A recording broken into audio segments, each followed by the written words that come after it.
Gentlemen's time's expired. With that, I understand we've got 3 members, 2 Republicans and 1 Democrat, who are on their way back from the transportation markup. So if they get here before I finish up, we'll let them ask questions. If not, we'll see once where we're at that point. But let me begin my 5 minutes. Ms. Guzman, have you talked to Secretary Yellen lately? Regular engagement with cabinet, yes, but so have you asked her about when she's going to show up to give us a PPP report? She's several years past due now. As requested in our previous hearings, we informed the Treasury about this request. And they're ignoring you again, as they are ignoring the law, which says she's supposed to be here. That is not a request by a letter. That is in the law that Congress passed. She's supposed to show up. So anyway, thank you for that. The discussion this morning is about, or has been quite a bit about, who's at fault for this.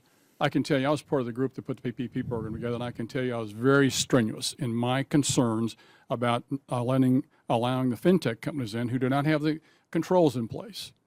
And that's where about 95%, according to the IG, and they testified in that chair right over there, that's where most of the fraud occurred in the PPP program.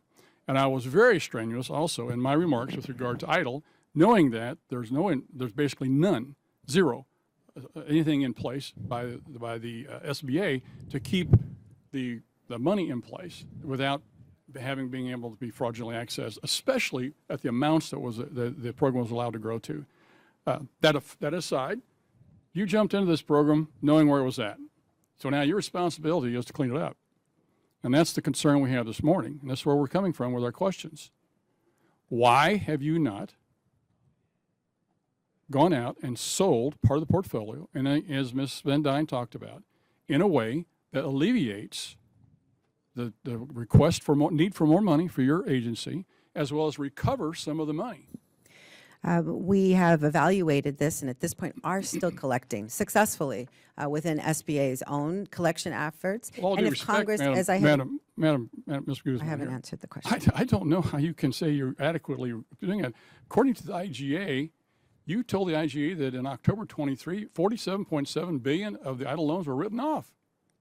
Is that not correct? The EIDL portfolio is performing better than what Congress expected. That's not my question. My question is, the IG didn't say that we could even validate the information, but you told him that you've got 47.7 billion that you have charged off of EIDL loans. Is that correct?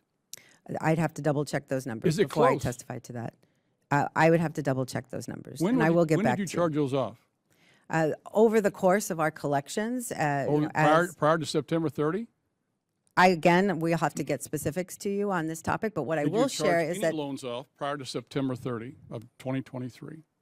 I'd have to get back to you, sir, and I will. Okay, let's ask the question this way: have you sent any 1099s out to the folks that you canceled the debt for? I do not know where we're at in that process, and so again, we'll get back to you. What I will like to answer your question about COVID EIDL in particular. Obviously we've put in those strong controls into the program. Well, yes. Again, Madam Chair, with all due respect, or Madam Guzman, the IG sits in his chair here and comes in about once every 6 to 8 months and tells us in his report, you're not doing a lot of things that he requests you to do. You ignore the advice from the report that you actually requested and paid for from the accountants, although you did say KPMG said, well, you could do some of it. But the IG says you only implement about half of what he actually recommends.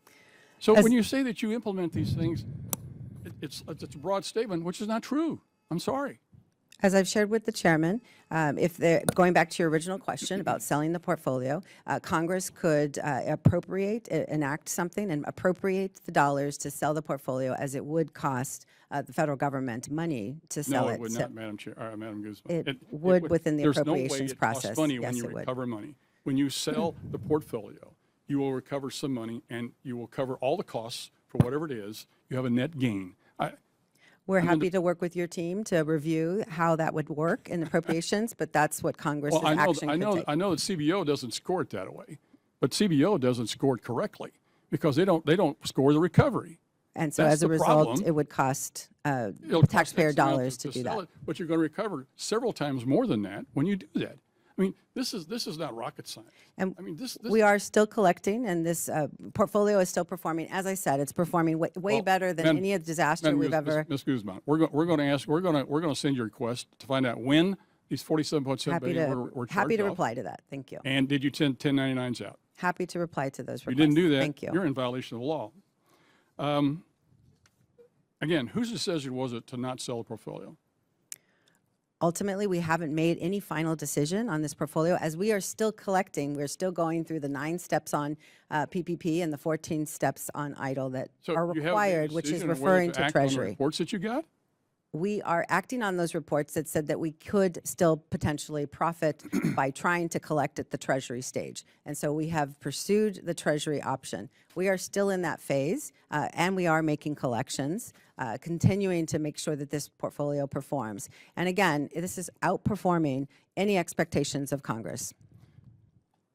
Oh, I guarantee it won't outperform my expectations. I guarantee you. As Another quick question established. for you here.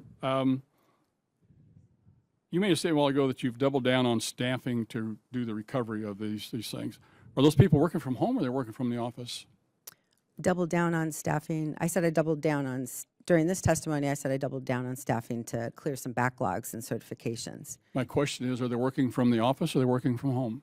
Our position at the SBA is 5 days of in work, or excuse me, 5 days in the office for all of our employees that are in, working not in a remote stance. Then you answer my question again.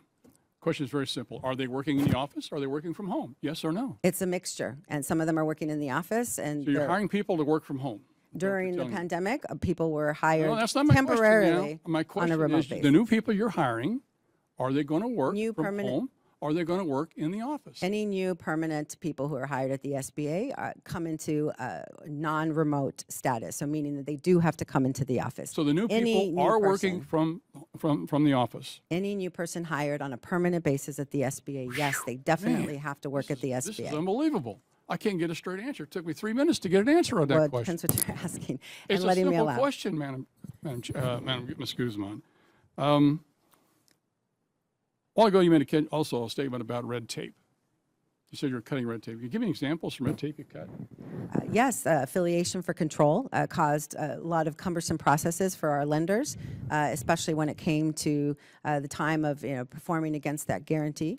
And so we have simplified the program for our lenders, which ultimately will benefit the borrowers. And that's across our regulatory reform, same with the SBICs, simplifying the process of licensing to ensure that we cut red tape for those participants. Okay. Folks aren't here yet. So with that, we're going to thank you, Administrator Guzman, for your testimony, for appearing for us today. Without objection, members have 5 legislative days to submit additional materials and written questions for the witness to the chair, which will be forwarded to the witness. Ask the witness to please respond promptly. If there is no further business, and without objection, the committee is adjourned.